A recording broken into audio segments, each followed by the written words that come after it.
Entrepreneur Gerald Wong has been investing in gold for over 15 years. He's been buying regularly but not selling. I started investing in gold ETF shortly after I started working. I would always allocate a small single-digit percentage of my portfolio towards gold.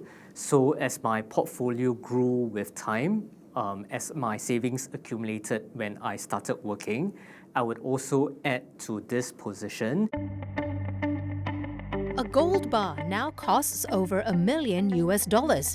Gold prices rose 20% this year, crossing the $2,600 mark per ounce in September 2024.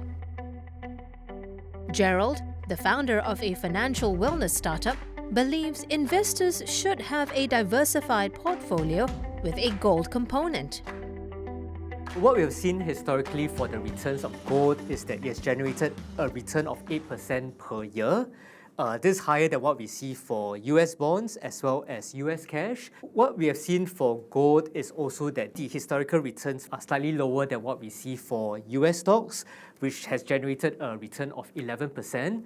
But in the past, gold has a lower volatility compared to US stocks.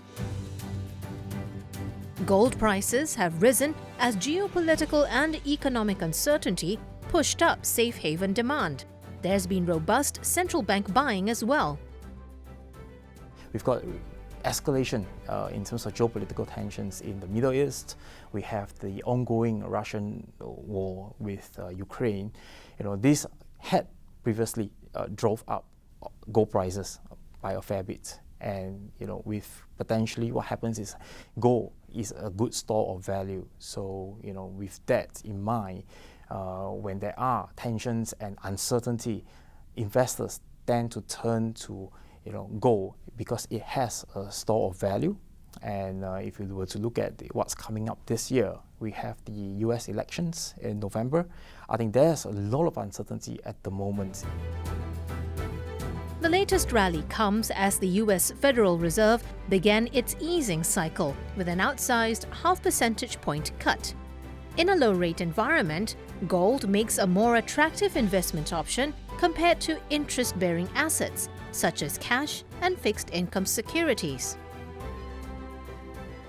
If you were to compare from the opportunity cost point of view, if you look at gold itself, if rates are going up, then investors will want to prefer some of the higher interest rate bearing assets. For instance, they could put in deposits, they could put in bonds, which could offer higher rates of returns. However, that will also mean that the opportunity cost will be high for gold because that will make holding gold less attractive. But when rates comes off, then this is where holding gold will become a bit more appealing.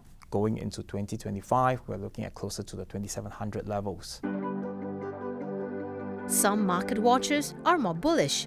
Citi Research believes gold could hit $3,000 per ounce by mid-2025. So, if you are new to investing in gold, where should you start? One of the popular ways that investors have been looking at gold is really by buying up the physical asset. However, what we need to be mindful about would be the cost of storage as well as potentially the cost of insurance. The other popular way that investors are gaining exposure to gold is really through a gold exchange traded fund, which are effectively products that are traded on a stock exchange. Before picking a gold ETF to invest in, always look at the fees or expense ratio. High costs erode portfolio returns.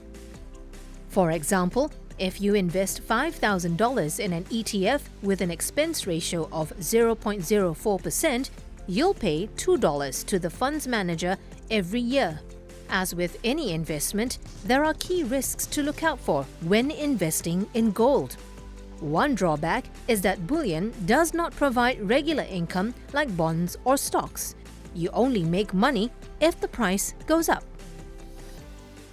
If there is a very sharp economic slowdown like what we saw during the COVID-19 period, the price of gold can be negatively impacted as well.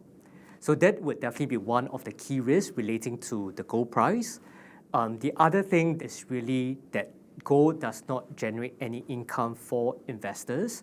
So if investors are looking at generating a dividend income yield from their portfolio, then that would be something that needs to be taken into consideration. And while gold does well in times of uncertainty, prices could fall if global tensions start to ease or if the Fed makes a U-turn on its easing policy.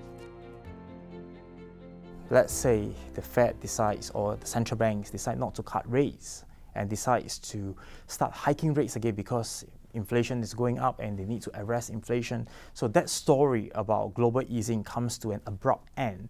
This will be detrimental to gold prices because the other factor to consider of is what if there is a sudden de-escalation in geopolitical tensions. For example, war in Russia-Ukraine ended, there is a ceasefire in Israel-Hamas, perhaps the US election turns out to be a very beautiful one, a peaceful one, then the de-escalation in geopolitical tensions would potentially bring about pullback in gold prices.